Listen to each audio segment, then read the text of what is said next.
சற்றுமுன் கிடைக்கப்பெற்ற மிக முக்கியமான செய்தி ஒன்று வெளியாகி உள்ளது. வருகின்ற சட்டசபை தேர்தல் 2026 சட்டமன்ற தேர்தலில் திராவிட முன்னேற்றக் கழகம் 200 தொகுதிகளில் தோல்வி அடைவது உறுதிதான் என்ற தகவல் வெளியாகியுள்ளது.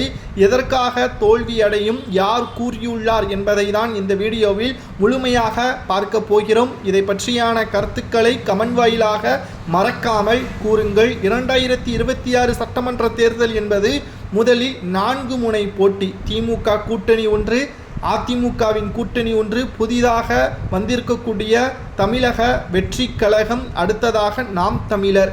இந்த 4 முனை போட்டி என்பது எந்த அளவிற்கு ஓட்டுக்களையும் ஓட்டு வங்கியையும் மாற்றும் என்றால், இதுவரை சொன்ன அனைத்து வாக்குறுதிகளையும் திமுக நிறைவேற்றியதா? இதை வைத்து எதிர்க்கட்சியினர்கள் பிரச்சாரம் மேற்கொள்வார்கள். இரண்டாவது, திமுக ஆட்சியில் நடைபெற்ற ஊழல், முறைகேடு, சட்ட ஒழுங்கு, இதை பற்றியும் மக்களிடம் எதிர்க்கட்சியினர்கள் மிகப்பெரிய அளவிலான பிரச்சாரத்தையும் மேற்கொள்வார்கள். மூன்றாவது தான் மிக முக்கியமானது. அடுத்த தலைமுறையினர்கள் இந்த முறை ஓட்டை செலுத்தக்கூடியது அதிக அளவில் மாறும். காரணம், விஜய் அவர்கள் அரசியலில் உள்ளே வந்திருக்கிறார். எப்படி 2011ஆம் ஆண்டு விஜயகாந்த் அவர்களுக்கு மிகப்பெரிய அளவில் எதிர்பார்ப்புகள் இருந்ததோ, எதிர்க்கட்சி அந்தஸ்தை பெற முடிந்ததோ, திமுகவின் எதிர்க்கட்சி அந்தஸ்து பதவி பறிக்கப்பட்டதோ, அதே நிலைமை 2011 நடந்தது போல் 2026 சட்டமன்ற தேர்தலில் நடைபெறுவது உறுதிதான் என்ற தகவல் தான் தற்பொழுது கிடைக்கப்பெற்றுள்ளது.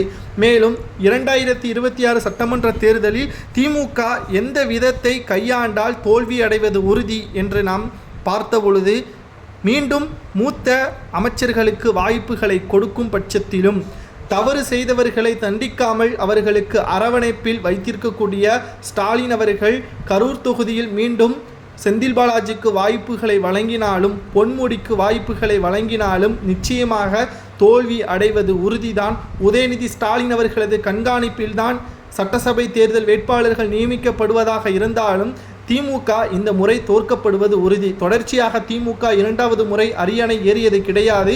கலைஞர் காலத்தில், ஜெயலலிதா அவர்களது காலத்தில் கூட தொடர்ச்சியாக 2 முறை அரியணையில் அதிமுக ஏறியது. ஆனால் கலைஞர் காலத்தில் தொடர்ச்சியாக ஏறியது கிடையாது. ஆனால் ஸ்டாலின் அவர்கள் அதை முறியடிப்பார் என்று திமுகவினர்கள் கூறி வருகிறார்கள். ஆனால் விஜய் அவர்கள் உள்ளே வந்திருக்கிறார். விஜய் அவர்களுக்கு அவ்வளவு பில்டப்பா என்று கேட்டால், விஜயகாந்த் எப்படி ஒரு மாற்றம் உருவானதோ, தமிழகத்தில் விஜய் அவர்களுக்கும் நிச்சயமாக மாற்றம் உருவாகும் என்ற கருத்து கணிப்பின் முடிவில் தான் நாம் பார்க்க போகிறோம். உங்களது கருத்துக்களை கூறுங்கள். யார் வெற்றியடைய வேண்டும் என்று நீங்கள் நினைக்கிறீர்களோ கமெண்ட் வாயிலாக